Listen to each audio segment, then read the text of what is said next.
चुनावी महासंग्राम शुरू हो चुका है और इस चुनावी महासंग्राम में इस समय हम आ चुके हैं 140 श्रीनगर विधानसभा में, जो काफी दिलचस्प सीट रही है। इसमें हर चुनाव में श्रीनगर में कुछ ना कुछ दिलचस्प रहता है, इस बार भी रहा है। हर पार्टी होप उसमें रही है। 2017 में इस सीट पर भाजपा ने कब्जा किया था।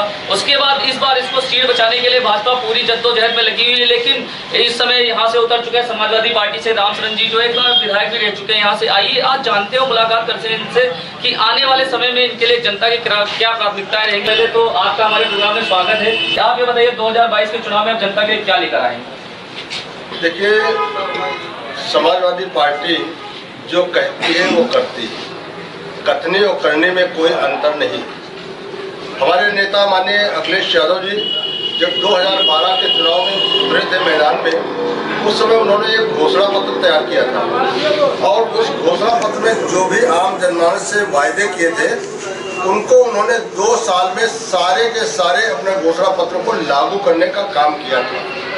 चाहे युवाओं को लैपटॉप देने की बात रही हो, चाहे कन्याओं को कन्या विद्याधन देने की बात रही हो, चाहे किसानों को नहर और नलकूप के मुफ्त पानी की बात रही हो।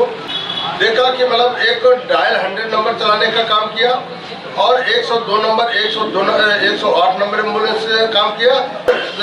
102 नंबर 108 नंबर चाहे 100 नंबर डायल करिए और आधा घंटे के अंदर वो सेवाएं पहुंच करके आम जनमानस की तकलीफों को दूर करने का काम करती है। बतावा का भाजपा प्रत्याशी के साथ में क्या हो रहा है? अब आगे आने वाले समय में उनकी सीट दांव पे लगी है। आपको क्या लगता है 2017 के बाद अब 2022 के चुनाव में आपकी सीट वहां से पक्की है? देखिए, ये श्रीनगर की बात ही नहीं, ये पूरे जनपद में समाजवादी पार्टी की एक आंधी सी चल चुकी है। अब इस आंधी को भारतीय जनता पार्टी के औकात नहीं कि वो इस आंधी को रोक सके। यहाँ पे एक बाईपास रोड देने का काम किया है, जो जनपद लखीमपुर का उत्तरी भाग, जिसको आम जनमानस के लोगों को उसको रिलीफ मिलने का काम हुई है। क्योंकि ये जब जहाज से होकर के और इमली चौराहे होकर के जाते थे, इतनी जाम लग जाया करती थी जिससे लोग अपने मरीज को ले जाते थे तो वो गंतव्य पर सही समय पर नहीं पहुंचा पाते थे। ऐसे दुख से निवारने का काम किया है ये रोड दे करके। आज लखीमपुर खीरी का उत्तरी भाग, चाहे संपूर्ण नगर, खजुरिया हो, चाहे बिल्लाया हो, चाहे निगासन हो, आज जो भी महिलागंज जाता है उस रोड से जाकर के तहसील, कचहरी, कोर्ट, अस्पताल जाने का काम, मंडी पर जाने का काम इस रोड से करते हैं लोग। उस भीड़ से निजात पाने का काम किया है। और कई ऐसे गाँव जहाँ पे आज तक रास्ते नहीं थे, उनको मैंने मेन रोड से जोड़ने का काम किया। कोई भी पूर्वा गांव ऐसा नहीं बचा जहाँ पे अपने शासन काल में मैंने उनको विद्युत आपूर्ति कराने का काम न किया हो।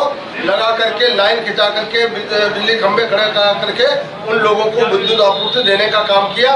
और मजे की बात यह है, काम हम लोगों ने किया और उस समय एक भी पैसा आम जनमानस के ऊपर बोझ नहीं बनने दिया।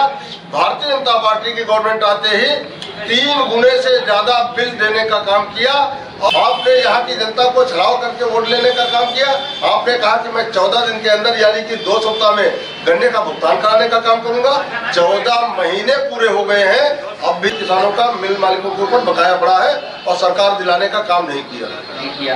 अंत में आप हमारे चैनल से 2022 के चुनाव को लेकर जनता से क्या अपील करना चाहेंगे? जनता से मैं अपील करना चाहता हूँ कि जो भी छुटे हुए काम हैं उनको प्राथमिकता पे लेने का काम करूंगा।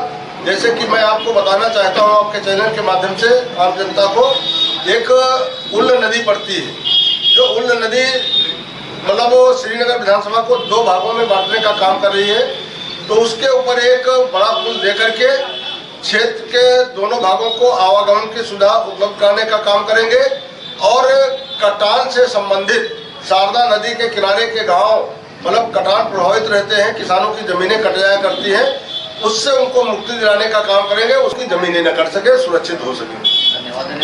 ये सबसे बड़ी समस्या श्रीनगर जनता की बाढ़ की, क्योंकि जब भी बाढ़ आती है तो सबसे पहले श्रीनगर में आती है। इन समस्याओं को निराकरण के लिए हमारे साथ उपस्थित थे श्रीनगर से सपा प्रत्याशी रामशरण जी। काफी समय से प्रगतिशील है। अब आने वाले 10 मार्च को क्या फैसला आता है, ये जनता सुरक्षित करेगी, जनता जनार्दन है, जनता फैसला करेगी। लेकिन हम इसी तरह से चुनावी रण में बने रहेंगे। आप हमारे साथ देखते रहिए मंडल केसरी टाइम्स। जनता की